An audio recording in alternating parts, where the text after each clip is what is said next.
Alors aujourd'hui, un petit tuto rapide sur la peinture d'un paysage. Et pour ça, j'ai choisi comme panneau oups, un morceau de contreplaqué que j'ai recouvert d'une couleur vert foncé. Et j'ai choisi comme sujet cette petite maison au lever du jour sous les cocotiers. Alors je vais déjà vous montrer ma palette. Donc j'ai pris quelques couleurs dans un nombre assez limité pour représenter ce petit paysage.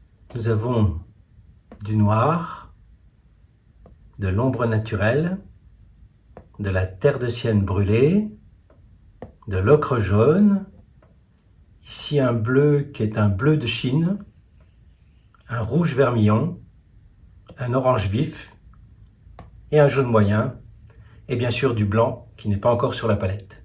Alors je vais commencer par peindre les troncs des cocotiers qui vont segmenter cette peinture et qui vont être en avant-plan bien sûr, et je passerai dans un deuxième temps à la maison en arrière-plan. Pour peindre les troncs des cocotiers, j'utilise un pinceau à bout carré assez large, et vous voyez, je frotte à peine le support pour matérialiser l'endroit où se situe le cocotier, et je vais revenir dessus avec quelques petits traits striés dans le sens de l'écorce, hein, et puis cette petite lumière là, vous voyez ce petit trait de lumière sur le côté gauche du tronc. Alors c'est toujours le même mélange, c'est un mélange de noir, de bleu, de blanc et un petit peu d'orange, donc plus ou moins foncé.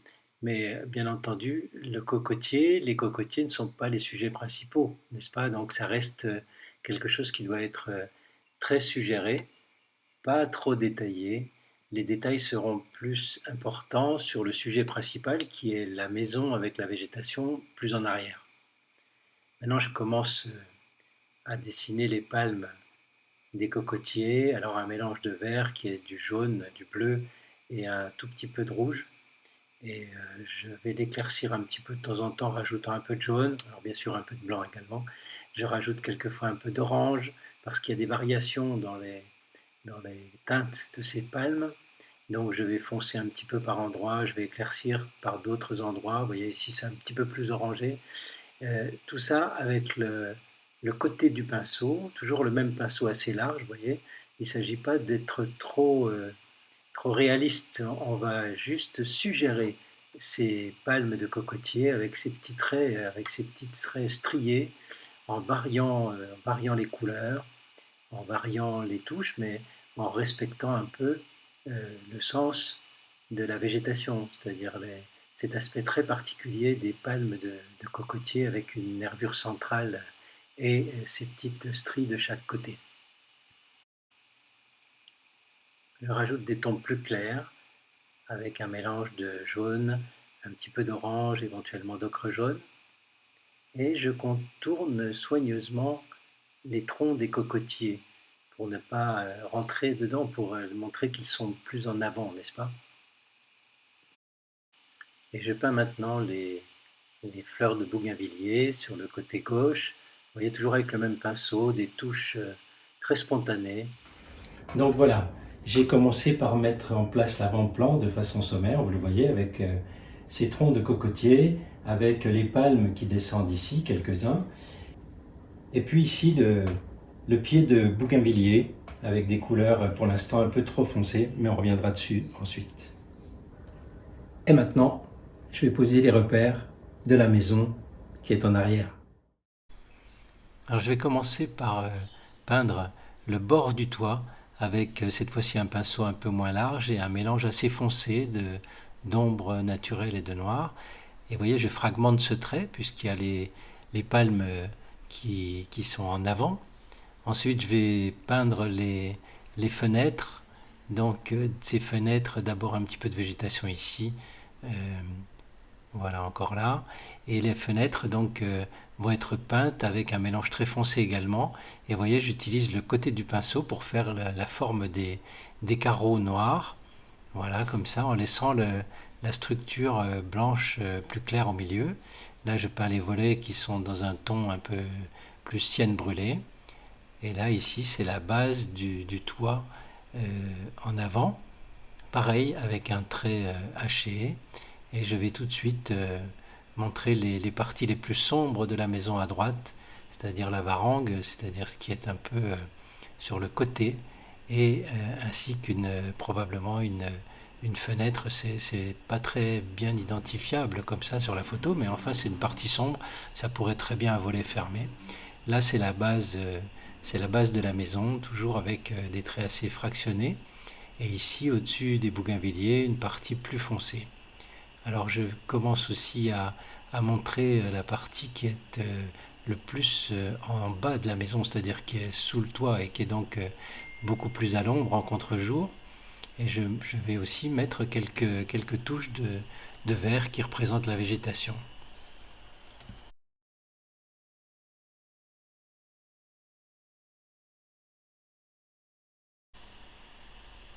Donc tout ça est peint avec des touches assez rapides, assez énergiques. Vous voyez, là je vais peindre le petit palmier qui est complètement sur la droite et qui est dans un ton vert vif, qui descend ensuite avec un tronc plus gris, et toujours le petit bord de lumière sur le côté gauche.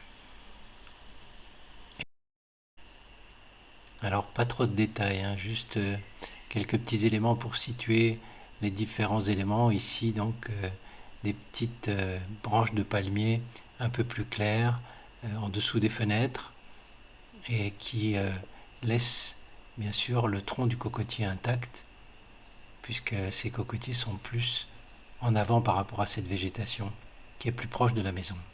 Donc tout ça est suggéré, des petites touches. Il ne s'agit pas d'ailleurs d'être très précis. D'ailleurs, c'est difficile de s'y reconnaître, hein, puisqu'il y a beaucoup de végétation entrelacée. En fait, je vous ai déjà parlé sur d'autres vidéos. Quand on voit tout ça, c'est un fouillis de choses. Et bien, on va peindre un fouillis de choses, sans trop essayer de rentrer dans les détails, puisque ils sont difficilement perceptibles. Donc tout ce qu'on peut faire, c'est mettre des petites touches, voilà, les petits troncs, des petits palmiers comme ça, de façon très simple. Et là, je reprends un petit peu les troncs des cocotiers. Sur la gauche, on a de la végétation, c'est aussi un petit peu difficile de trop préciser, donc c'est des touches aléatoires dans des variations de valeurs et de couleurs. Je peins maintenant l'avancée du petit toit sur la droite, donc avec un pinceau toujours sur la tranche, et en préservant les troncs des palmiers en avant. Alors je varie un peu les touches, les couleurs. Je suis sur un ton un peu orangé, puisque ces toits sont en tôle, et qu'à cet endroit la tôle est un peu plus orangée, dans un ton un petit peu rouille même. Et là, vous voyez que le pinceau plat utilisé sur la tranche permet de faire des petites lignes relativement fines.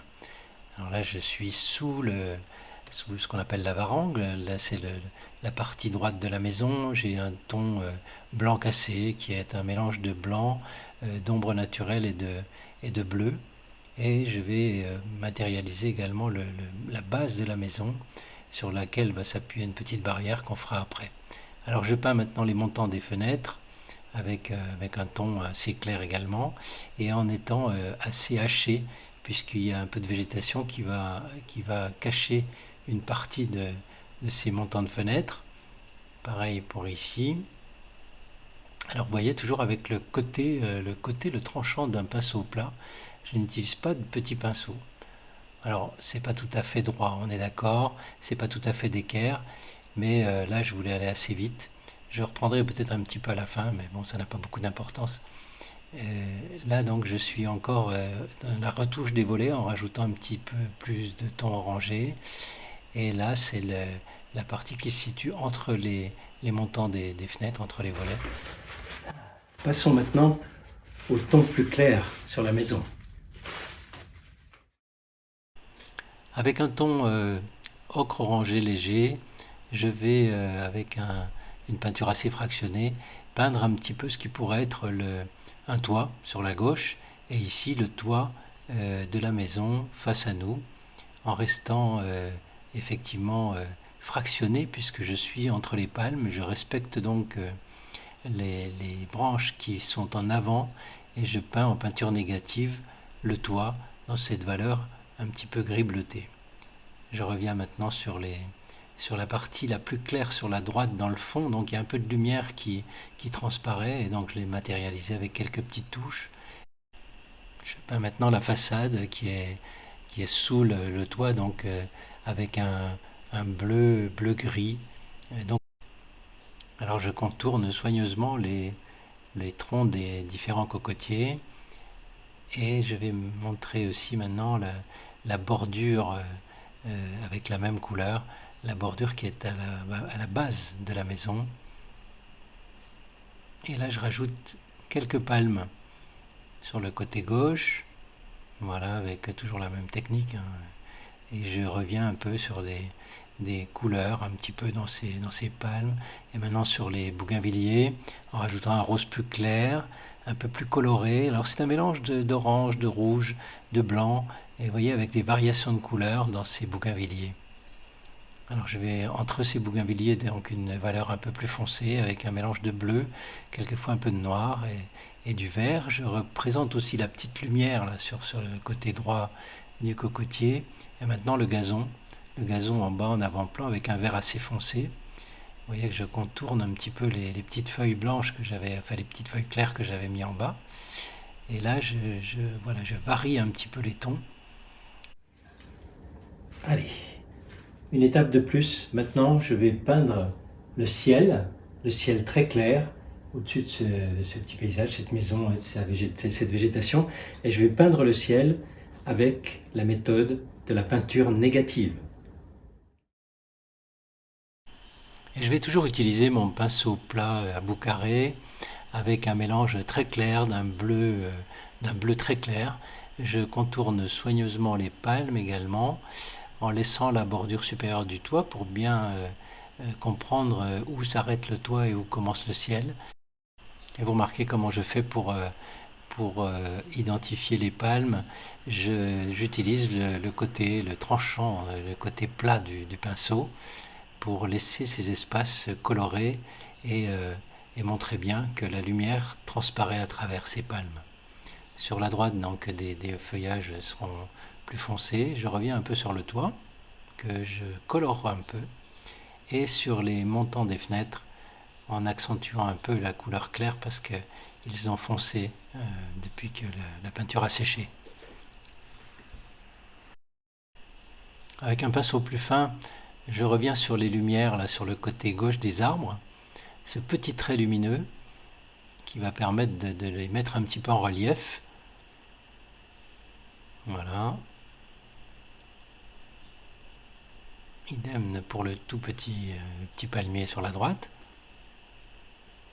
Et je rajoute encore un petit peu de végétation avec un vert un peu plus vif dans la varangue, au milieu des bougainvilliers et sur le côté droit également. Alors ici des palmes un peu plus claires, donc avec un jaune-vert très, très léger. Et je vais l'utiliser d'ailleurs pour remettre un petit peu de lumière sur les différentes branches qui descendent, puisque avec le séchage, ça a bien sûr foncé un petit peu. Donc ici un vert un peu plus vif, toujours obtenu avec du bleu, du vert et éventuellement un peu d'orange. Et je reviens sur cette végétation plus foncée, avec un mélange assez foncé de noir, de bleu et éventuellement d'un peu d'orange.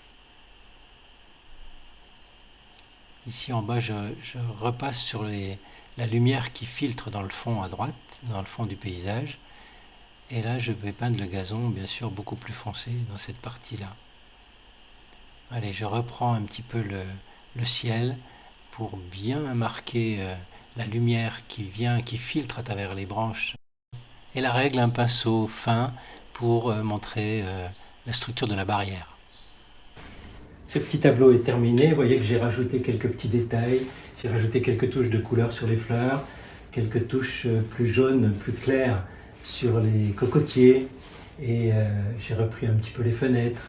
Voilà, j'ai fait quelques petites feuilles ici en avant-plan plus éclairées. Et voilà, c'est maintenant terminé. Alors c'est pas un chef-d'œuvre, mais c'est juste un petit paysage qui a été fait très rapidement et sans trop de moyens. Donc je vous incite vraiment à essayer de faire la même chose. Allez, à vos pinceaux. Bye bye.